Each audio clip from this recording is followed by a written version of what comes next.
Before we begin, if you've ever felt like you weren't enough for someone who should have chosen you, this story is for you. Take a second to like this video and subscribe, because stories like this don't just entertain, they heal. The day my 5th daughter was born should have been the happiest day of my life. And it was, for me.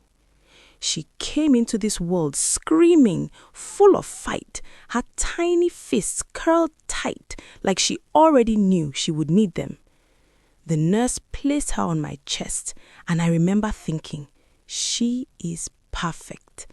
Every single piece of her.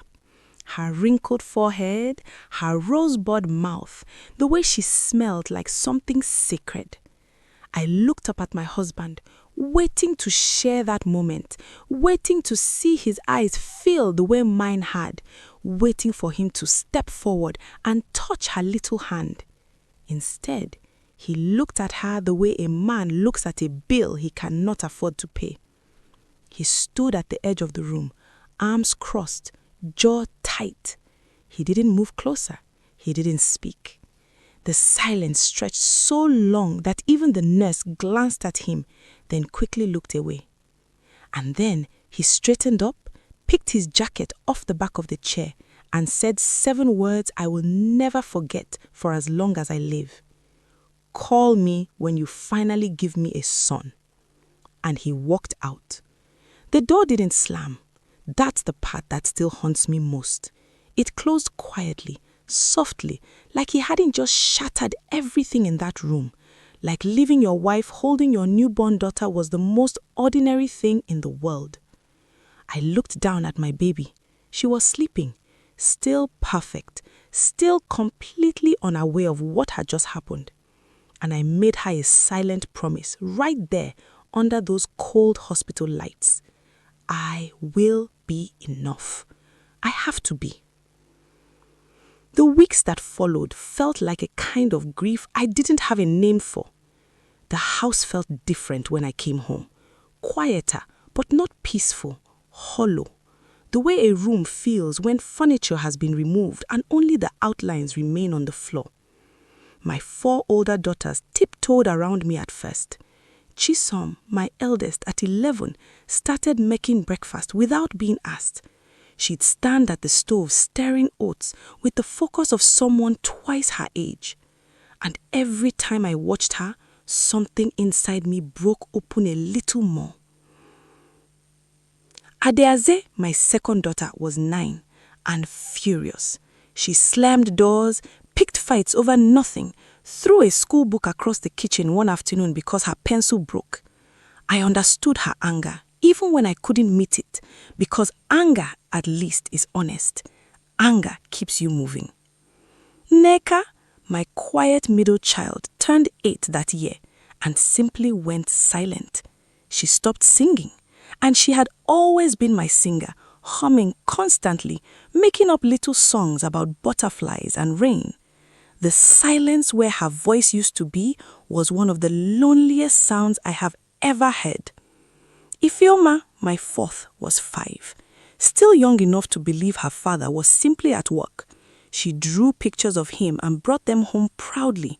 I taped every single one to the refrigerator and said nothing. And then there was baby Ngozi, born into abandonment before she could even understand what that word meant. If this story is touching you already, take a moment to like this video. It helps more people find stories like this. The financial collapse came faster than I expected. Within 6 weeks, I was behind rent.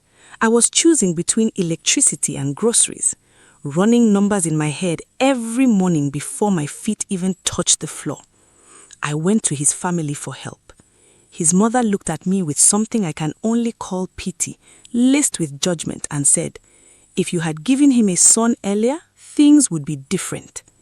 I thanked her, gathered every piece of my dignity, and walked out of her house without looking back. I never went back. The neighbors were no better. There were whispers I couldn't avoid. She couldn't keep him. 5 girls and not 1 boy. What did she expect?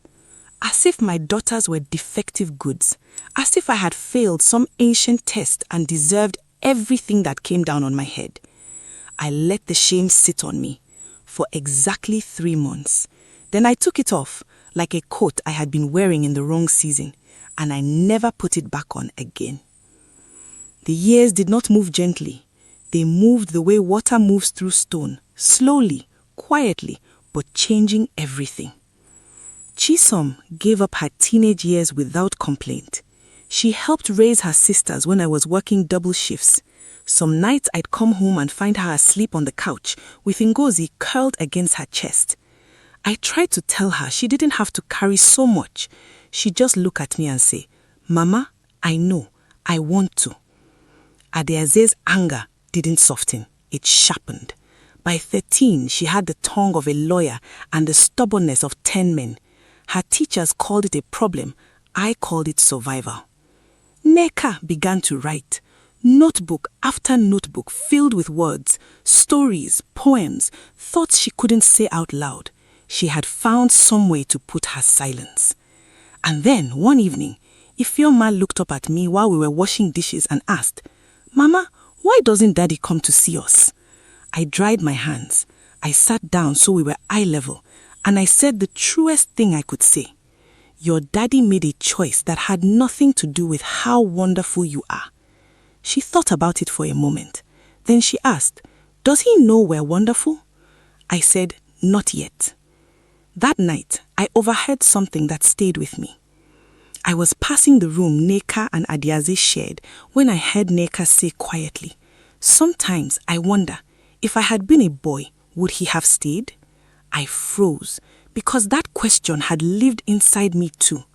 But Adeaze answered immediately, fierce, certain, "Don't you ever say that again. There is nothing wrong with what we are." I went to my room that night, sat down, and let that question hurt me fully, completely, one last time. And then I let it go, forever. If you've made it this far, comment "She kept going," because in part 2, everything changes. Subscribe now. You don't want to miss what these girls become.